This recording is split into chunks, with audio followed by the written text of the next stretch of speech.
Hey, what is up everybody? My name is Chandler Molyneux. I'm the creator and the host of the Brain Juice Show, and in this week's episode of Brain Fuel, we're going to be breaking down the I need to think about it sales objection. So if you're a high ticket closer, if you're an online coach, this is going to be an episode for you. Now, before I go ahead and break this down, make sure you hit the subscribe button down below. Every single week we are dropping 2 episodes. One episode is titled Brain Fuel. This is where we break down personal development and sales.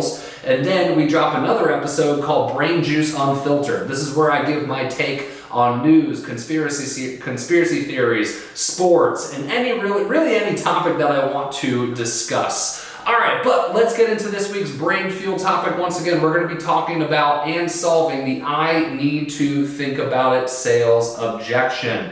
All right, so the first thing that we need to understand here is, why does a prospect say, I need to think about it? Well, it's very simple. The reason they say, I need to think about it, is there is information that we have not uncovered yet. There is information that they have not divulged yet. There is something hidden that we need to extract. Okay, that could be that they need to talk to their husband or their wife. That could be that they think it's too much money. That could be that they think your program absolutely sucks. That could also be that they are shitting in their pants, terrified to take this leap and to take this step. It could be a number of things, but you have to uncover it, and you haven't yet. And that's why you get the I need to think about it objection.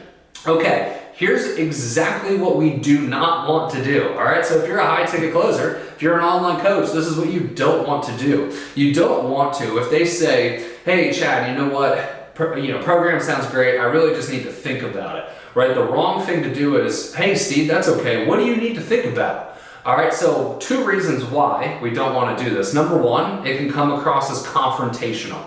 All right, and when we are in a closing situation, the worst thing we can do is come across as confrontational, right? Why? Because you have a fighter's chance to overcome the objection when you are on the same side of the table as the prospect. But the second that the prospect thinks that it's you versus them and you guys are butting heads, then guess what? You're never going to close the deal. So we never want to say anything in a confrontational tone, in a questioning tone, right? We don't want to say, whoa, what do you need to think about, right? That's the complete opposite of what we want to do. All right, the other reason why we don't want to say, well, what do you need to think about, right, is it's open-ended, okay? And open-ended, there are times and places for open-ended questions in sales, but this is not that time or place, okay? We want to take them down a specific sequence where at the end of that sequence, 1, we can extract the information, but 2, we can overcome and close this deal, right? We want to be in control. An open-ended question, although does keep us in a sense of control, is not the way that we want to take the prospect in the I need to think about it objection, all right? We want to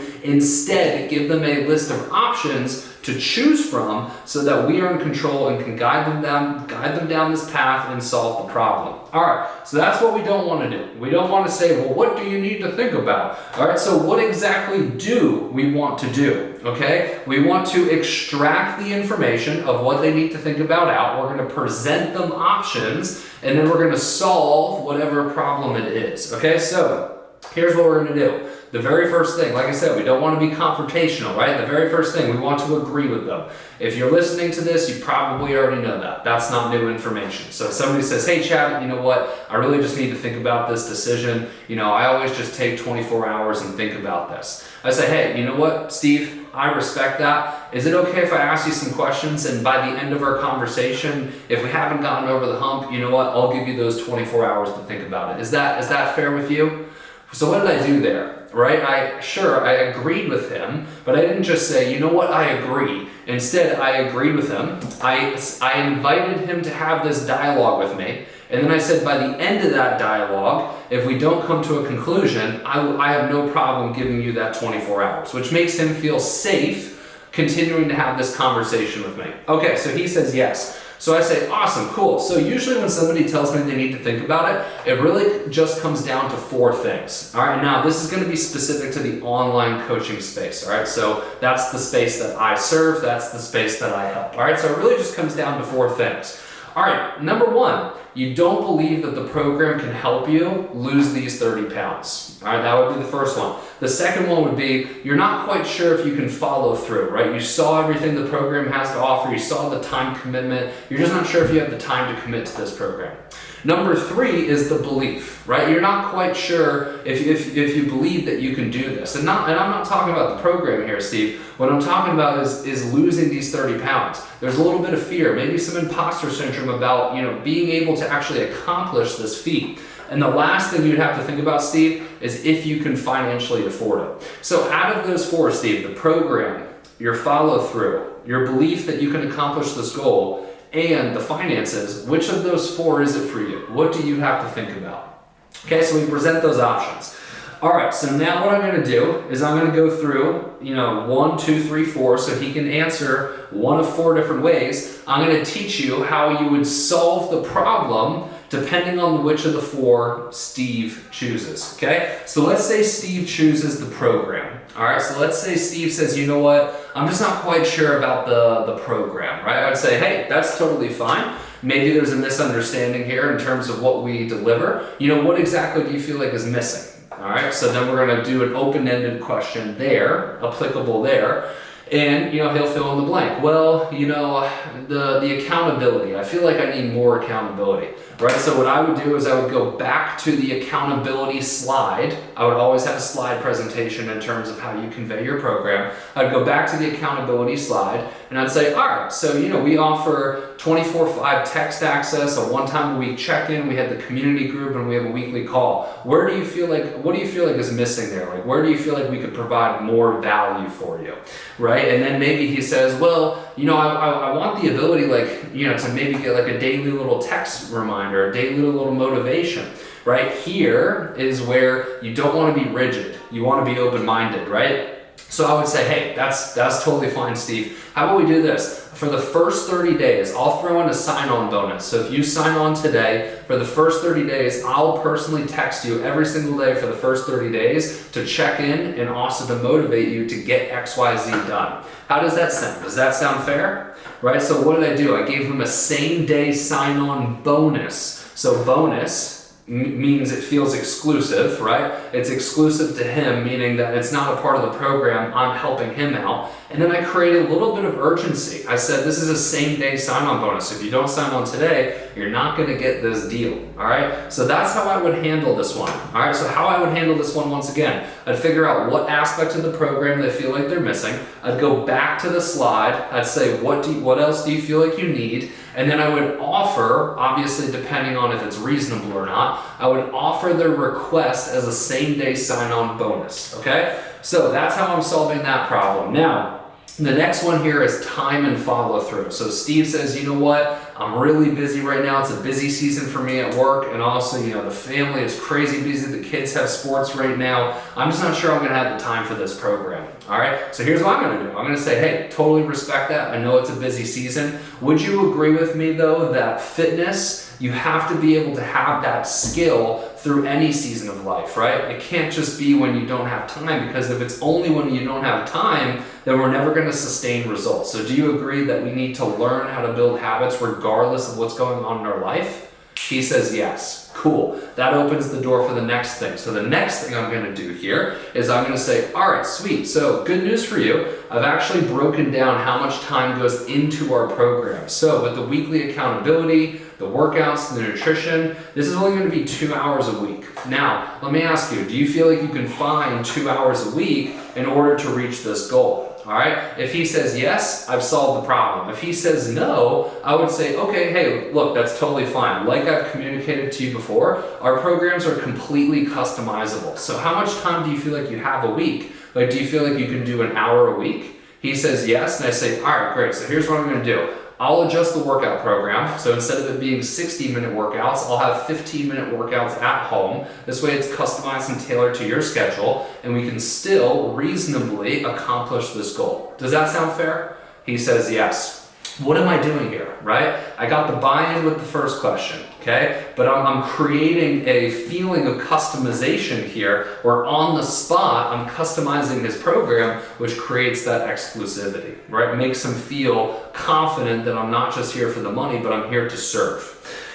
All right, so that's number 2, okay? The third one here, which truthfully is probably the most difficult, I would say, to solve, but also probably the most realistic in terms of what they're feeling, okay? I don't usually hear the program one. I don't usually hear the follow-through one.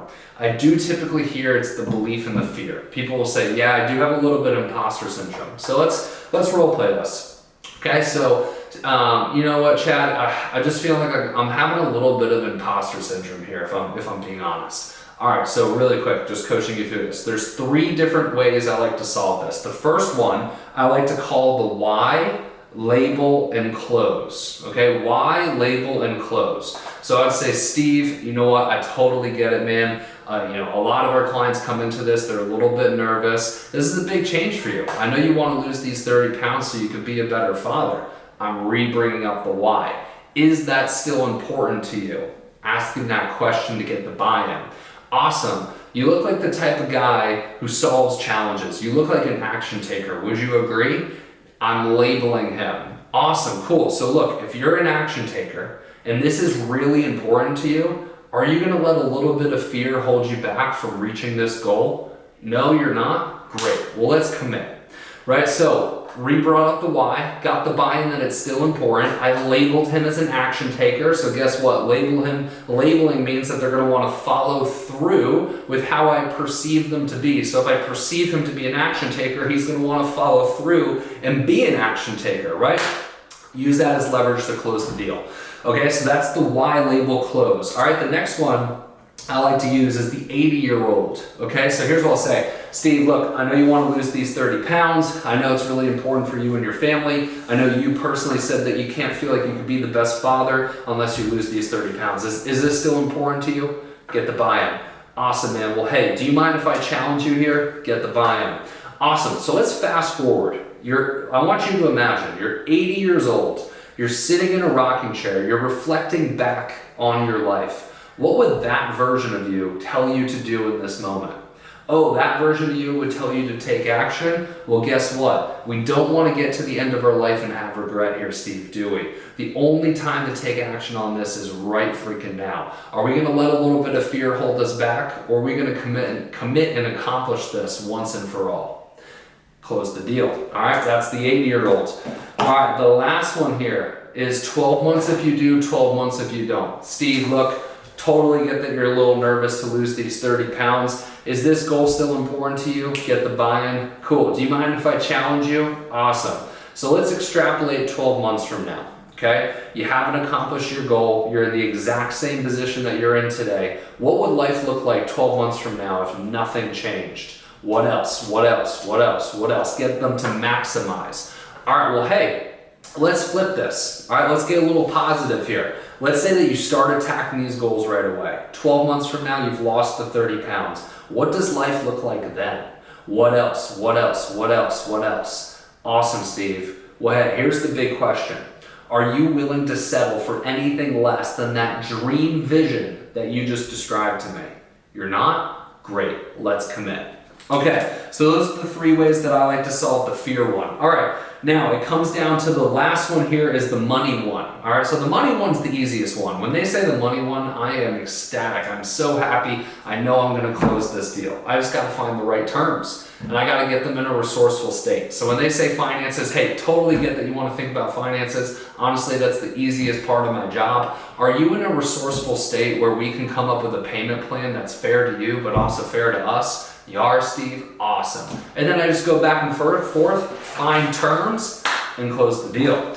All right, now at the end of any of these, we always want to say, are we committing to this? Okay, we got to say that closing statement. You can't just solve the objection and be quiet. You have to solve the objection and say, great, are we committing to this? And it might take you 5, 6, 7, 8, 9, 10 times of you asking that question until they say yes. All right, y'all, that's it. That's how to solve the I need to think about it objection. If you liked this, give it a thumbs up, leave a comment. If you're listening on the podcast, leave a review, and I'll see you in the next one. Peace.